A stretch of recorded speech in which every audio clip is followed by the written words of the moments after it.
You have powerful lawyers in Washington, D.C., who are writing the rules of engagement for politicians to justify virtually any war, who are inordinately influenced by special interest groups, particularly in the military-industrial complex. This is a profound tragedy. Thanks for joining the Father Emmanuel Lemelson Podcast, which reveals the darkest corners of government, corporate America, and culture with commentary from an Orthodox Christian perspective. Join our co-host, Theodora Lemelson, for another thought-provoking episode as we explore the recent Iranian attack on Israel and the implication that the world may be moving irreversibly towards a third global conflict. Iran has launched hundreds of missiles and drones at Israel in its first direct attack on Israeli territory in a retaliatory assault as punishment for Israel targeting the Iranian consulate in Damascus on April 1st that killed 12 people, including 2 Iranian generals. On Saturday, Iranian armed forces also seized a container ship linked to Israel near the Strait of Hormuz. An unnamed Israeli official said that there would be a, quote, significant response, end quote, to the attack as Netanyahu met with his war cabinet, while Biden said he reaffirmed America's, quote, ironclad commitment to the security of Israel, end quote. Iran, in turn, warned Israel and the United States on Sunday of a, quote, much larger response, end quote, if there is any retaliation for the attack. The war between Israel and Hamas in the Gaza Strip has already spread to fronts with Lebanon and Syria and drawing long-range fire from Yemen and Iraq at Israeli targets. Now the threat of open warfare erupting between Israel and Iran that drags in the United States has put the region on edge. Chinese Foreign Ministry spokesperson said that the Iranian attack was a, quote, spillover from the Gaza conflict, end quote, while Russia noted that Tehran had said the attack was made within the right to self-defense after Israeli strike on the Iranian consulate that Moscow condemned. Neither China nor Russia condemned the Iranian attack. Now that Iran has retaliated by attacking Israel, and Israel appears set to respond, is continued U.S. military intervention, which may lead to direct conflict with Iran, justified? It's very difficult to see how U.S. intervention at this point would be justified. And the word justified itself should be looked at carefully. We have a concept of a just war, in other words, a moral imperative where we believe that we must fight. Now, most human beings, regardless of their background, country, or culture, understand that where innocent lives are at risk, or the defenseless need defending, or there is the protection of the innocent, that there's a just killing, that killing in a time of war by a government is not murder. But I think the issue here is significantly more nuanced because the U.S.'s definition of what constitutes a just war, or even a just peacetime, continues to become more and more vague. It becomes more nebulous. And I think we can look at that directly proportionate to our understanding historically as a Christian country. The idea of just war is a Christian one. There certainly is this concept that is well developed of what constitutes just in the Catholic or the Latin Church. But in the Eastern churches, the idea I would submit is more nuanced, more complete, and more comprehensive, and more relevant in this day and age, where we find ourselves being drawn into perpetual wars which never end. I've read recently that 78 million Americans that were born after 2001 have never lived in a country during a time of peace. That is a shocking statistic. The real issue used to be that men and women fighting in our armed forces would come back from conflict, fighting in the trenches with bayonets in the 1940s or earlier and during World War I, and they were scarred physically. They were scarred mentally and emotionally. They didn't call it that at the time, most likely, but it was PTSD. It was post-traumatic stress disorder. And these people were damaged morally, and they certainly were damaged spiritually. And they were members of our society, of our culture. So our culture as a whole was damaged. Now we have a sort of anesthetized killing. We see certainly in the last 3 administrations in our country, this move to justifications which are authored largely by lawyers, frankly. And they are the ones who determine the rules of engagement for calculated killings, for example. We don't have men and women going into the trenches anymore with bayonets to do the killing. What we have is spiritually far more dangerous. We have military leaders And we have men and women, young men and women in our society, walking into rooms full of computer screens where they may not even control anymore the means of killing. It used to be that a drone operator, for example, would, from a remote location, often thousands of miles away, would guide these drones to take out targets that may or may not have been really a threat to our country. And the definition of what a threat to our country and to our people and to the innocent might be was becoming more and more vague as the justification became more and more nebulous. And unsurprisingly, in my opinion, that is directly and proportionally inversely related to our religious observance. When you have no sense of a moral framework, you won't even know when you're becoming morally lost. And I think a great example of this, as I recently saw a talk given by a lieutenant colonel in the U.S. Air Force, and this man was transgendered. He presented himself as a woman. And of course, there was tremendous backlash from conservative commentators on social media that this is why China and Russia feel emboldened, perhaps, to usurp the U.S.'s position in the world as a global superpower. But I think it may be exactly the opposite, actually. That might be precisely the type of leader that our U.S. military wants, because rather than having a clear moral framework to think about these issues, they are instead preoccupied with an unrelated matter, in this case, their own quote-unquote identity and their own sense of sexuality. So we look at this really startling shift in our society where killing, again, is anesthetized. It may not even be a drone operator anymore. It could be as simple as now a drone army from this American empire, or an Iranian one, or a Russian one, or a Ukrainian one, that they're not even controlled by operators anymore. They're controlled by AI. I read the other day that Ukraine is fostering the development of its own domestically produced drones, and they would produce 1 million drones a year. So the very nature of conflict, the very nature of war, the very nature of killing has changed dramatically. And it's not that it has become more humane, as, for example, the Obama administration had aggrandized notion that he would make war more humane by making sure killings were targeted and that casualties were minimized. I think a lot of those statistics about casualties, innocent civilians, being minimized were probably not accurate. Certainly different sources reported different numbers, but anything could be further from the truth. It's become much more spiritually dangerous for us as a country, for a country which is lost, for a country that is genuinely at risk and frankly is at war with itself already. The idea of perpetual wars, which have no terminus, that have no end, and that are tied to a legal framework and a sort of really lawyering justification, like a sort of Rumpelstiltskin almost justification for how and when you can kill, or better yet, when an AI drone can kill, puts the members of our society in a uniquely dangerous position spiritually. Because if we don't even have an opportunity to see the brutality of death, the brutality of killing, particularly the brutality of unjustified death. Look at Gaza, for example. Regardless of what side of the debate you find yourself on, there's been over 100,000 casualties. There's been almost 34,000 deaths of Palestinians, over 76,000 casualties, according to the Hamas-run health ministry. These are shocking numbers. Even if the Israeli leadership follows this idea of reciprocal justice that we see in Exodus 21, of an eye for an eye, they're going on 28 eyes for an eye. And even then, that form of warfare, which is somewhat more conventional, involving aircraft and missiles and so forth, again, is really very anesthetized. And what's happening? You don't really see Israeli aircraft, right? These are American aircraft. These are F-15s and F-16s delivering 2,000-pound bombs made in the U.S. as well. These wars which never end, I'm afraid, are becoming like American consumption, which never ends. It used to be that there was a time of war and a time of peace, and there was a time for wars to end. But the reality is that these wars are profitable.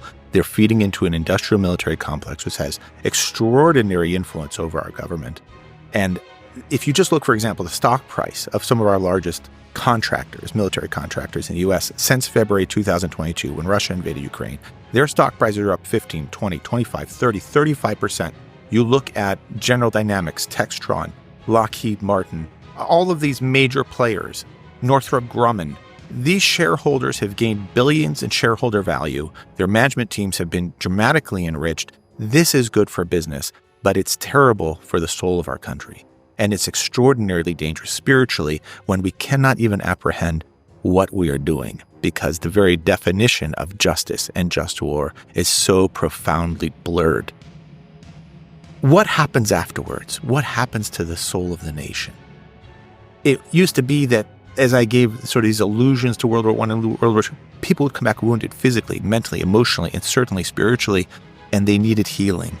They needed to recover from the fact that they had engaged in killing. Was it murder? No. Even by the strictest definitions of the Christian tradition, killing in wartime is not murder. But they still required healing because their hands were not clean. That was the position of the church. But now I fear that the populace of America, and certainly those involved in our military, don't even have a concept of killing anymore. They're so removed from it. And the justifications are so nebulous that it's eroding our moral character in this country to a point where, without any religious observance, without any concept of a God of peace, as St. Paul says in his epistle to the Romans, I believe it was 1533 maybe, he says, our God is a God of peace. This concept that we live in a perpetual state of conflict, in a perpetual state of war, the chaos of killing, the ambiguity, the political ambiguity, the justifications, which never end, are really being driven by prophets, in my opinion, and being driven by this sort of extraordinary institutional evil of a military-industrial complex which wants a constant annuity from wars. Why should war end when it builds shareholder value? Why should wars end when it produces such tremendous wealth for a few who are willing to be completely morally relative? And that's, I think, what we really have to focus on when we look at this. So Iran bombed Israel. It's an extraordinary, unprecedented move. Thank God very few people were hurt. I guess one young girl was hurt. But if you look at the lead up to that, we see that Israel attacked the consulate in Damascus, Syria. I believe it was, I want to say, April 1st. Why was there no condemnation of that act of aggression? A consulate is the sovereign land of that nation. Now we see Iran has, and they threatened to do, retaliated with a pretty extraordinary retaliation. And we see that China and Russia withdraw from condemnation. The world has to pay very close attention to this. The great powers in the world are taking sides. And if the American people think only about profits, or perhaps are unaware of the profits that stem from this conflict, from killing, then I fear that we may be moving invariably and perhaps irreversibly towards global conflict, which stands to threaten human existence in a way that we were simply not able to in the prior two world wars. And this one is coming together definitely very differently. It is piecemeal. It is coming together in disparate parts. But nonetheless, it is as nefarious and as damaging to the world as any world war could be, and probably going to be much more damaging. We look at this and we have to ask ourselves, do we need to be pumping this much military aid into Israel? I think it's a legitimate question. Where is the accountability? Israel, on an inflation-adjusted basis since 1946, received $300 billion in economic and military aid. Since, I think, 2005, it's been just military aid. What is the purpose of that exactly? It's by far more than any other country. Can we say legitimately that the 30,000 militants of Hamas in the Gaza Strip were in any way a real threat to America, such that Biden suggested that the $3.8 billion a year in military aid to Israel needs to be increased to $20 billion, another $14.5 billion, something like that? That's just not logical.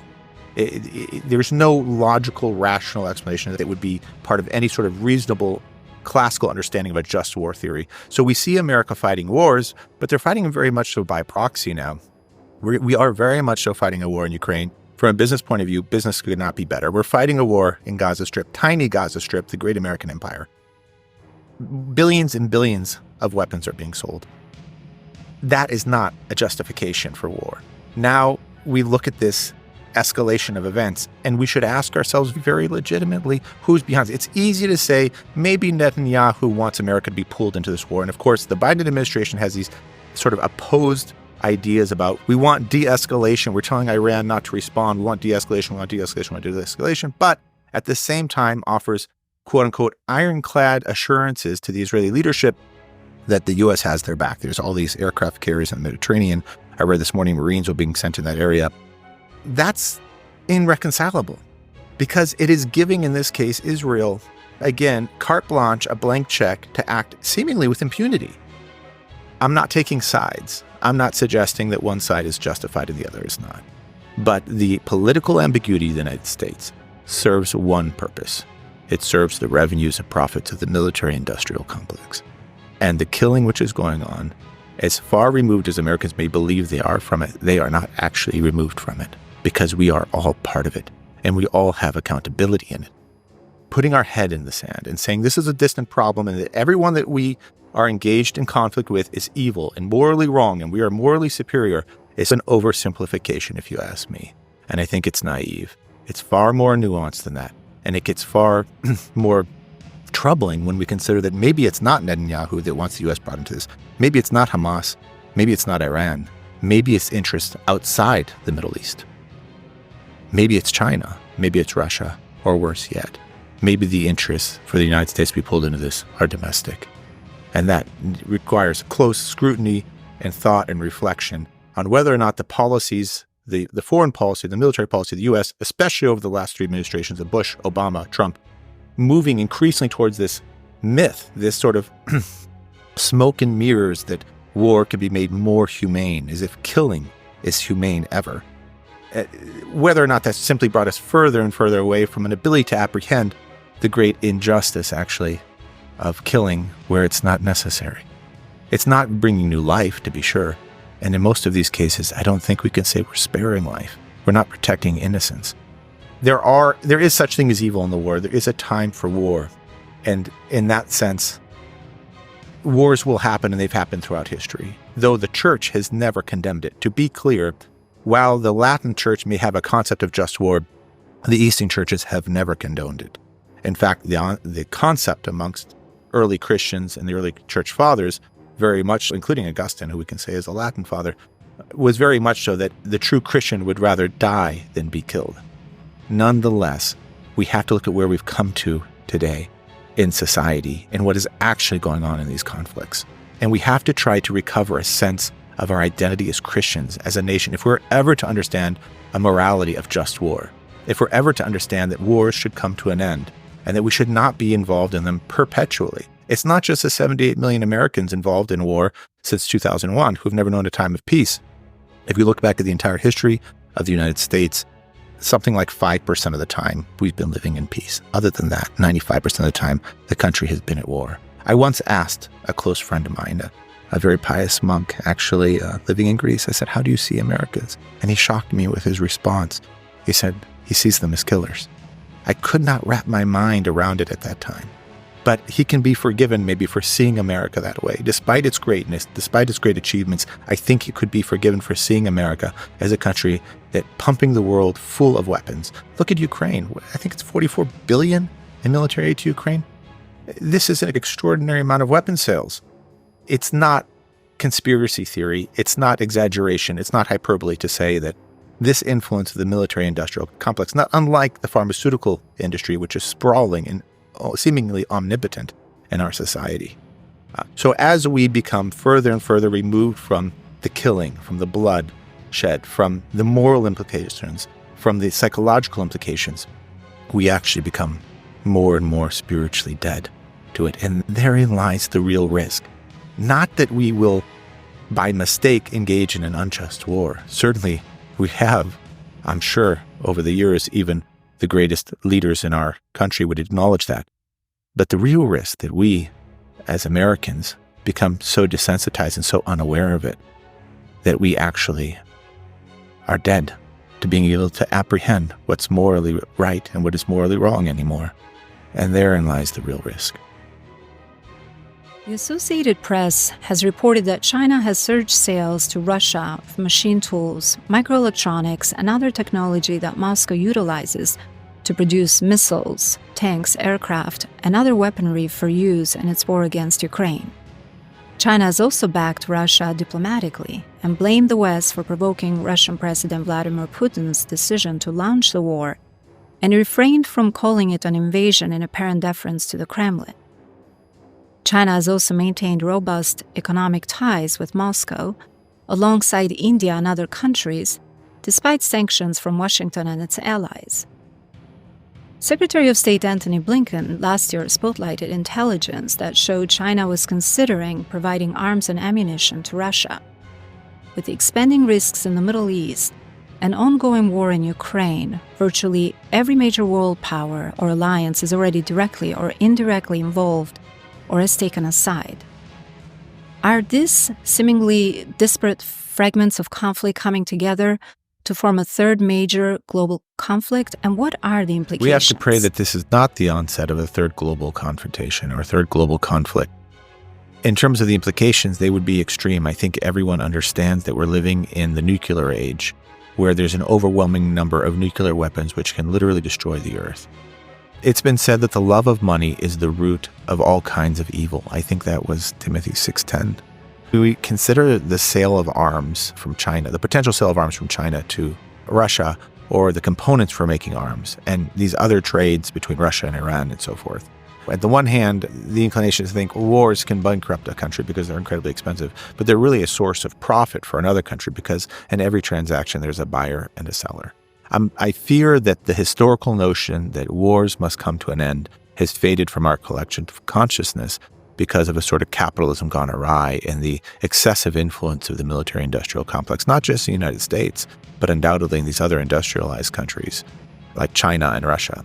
Why should there be a terminus to the source of their profits? If wars have no end, if they have no terminus, then it's an annuity in perpetuity, as it were. It's like a coupon, a dividend coupon that's going to be paid indefinitely to the shareholders of these companies and the owners and the management teams. So they have certainly a vested interest in influencing decision makers in Washington to make sure that these wars, no matter how distant they may seem from the American public, actually do not end. Now, what we see in the case of Russia and Ukraine is incredibly important and poignant, because every instance of war really is an instance of fratricide, because we are killing our brothers and our sisters, and we are part of a human family, regardless of race, culture, religion. But in the Ukraine conflict, it's especially poignant because we see Slavic people killing Slavic people, as if there were any doubt about the fratricidal nature of war. And we see people killing one another who are overwhelmingly identified as Christians. And within that context, for the most part, Orthodox Christians. And what do we find in Ukraine? We find these damaged churches, these beautiful Orthodox churches, which have been profoundly damaged. And in a way, it becomes a symbol or metaphor for our spiritual damage in this world. Because you can see this idea of the vagueness of the rules of war that allow it to continue in perpetuity being inversely proportionate really to the loss of our communion with God, our sort of baptismal calling to be in union with a God of love and a God of peace, such that our focus becomes instead, again, on what justifies a war. But really, what we should be looking at is what is our perfection, what is our end, our sort of the teleology, if you will, of the church, and not merely its rules of conduct and that govern engagement or govern conduct within a war. If we consider that, if we consider our aim and perfection in terms of communion with God, then we start to ask very different questions about the impacts of war on the individuals which engage in war, but also the society as a whole, which is comprised of those individuals. So if we eliminate that, if we eliminate our purpose, our function, our perfection, our teleology, then we reduce it simply down to the legal. And then you have what? You have powerful lawyers in Washington, D.C., who are writing the rules of engagement for politicians to justify virtually any war, who are inordinately influenced by special interest groups, particularly in the military-industrial complex. This is a profound tragedy. And when I say tragedy, I can't overemphasize that enough, how much is being lost in this generation. And not just for those 78 million people born since 2001 who've never known a United States that is not engaged in war, but for our entire country and what it stands for, our ideals. And I think in this sense, there's so much to be learned from looking back at the teachings of the church in her authority, in her tradition, even though probably for so many young people it seems outdated, probably for so many young people it seems almost like a museum, a church. But actually, if you look at what the church fathers were saying and what the church has taught, there was an extraordinary emphasis on peace. For example, in the liturgy of St. John Chrysostom, the word peace is used repeatedly in the petitions. In fact, it's the first 3 petitions. When the priest reads before the holy altar, he begins the liturgy with "En irini tu Kyriou theithome," which is, "In peace, let us pray to the Lord." He continues with "Ipertis anothen irinis tis soterias tim psychonimon tu Kyriou theithome," which is, "For the peace from above and for the salvation of our souls, let us pray to the Lord." The priest then continues with "Ipertis irinis tu symbandos cosmo, eftathias ton agion tu Theou ecclesion, que tis pandon enosios tu Kyriou theithome," which is, "For the peace of the whole world, for the stability of the holy churches of God, and for the unity of all, let us pray to the Lord." Why would the church in her wisdom be so focused on peace, unless the church prophetically understood the extraordinary risks that come from men who are inclined to violence, from men who are inclined to destruction, to society, to all of creation? And it's not just environmental, it's not just geopolitical. Really, it's the destruction of the culture, and it's the destruction of religion within that culture. And once that is thoroughly destroyed, whether it is from within or from without, and with a motivation of profit, then we are truly separated from our God and from our Maker. So we look at these conflicts going on, and it's not as simple as there's an axis of evil. North Korea is evil, Iran is evil, Russian is totalitarian, might makes right, and somehow the West is justified. There is some truth to all of those things, of course. Nobody wants to live in North Korea, obviously, for a very good reason, or Iran for that matter. But there are other forces at play here which are far more subtle, that almost make these issues look like a red herring. So when we look at the conflict in the Middle East and what might be triggering a third global conflict, we have to understand our own responsibility in that, our own responsibility as economic leaders in the world, and as those who have historically led with some of the best ideals that any country, any civilization, any society, or any empire has ever had. And those are being destroyed from within. The further we move away from God, and the further we instrumentalize war as a means for perpetual profit.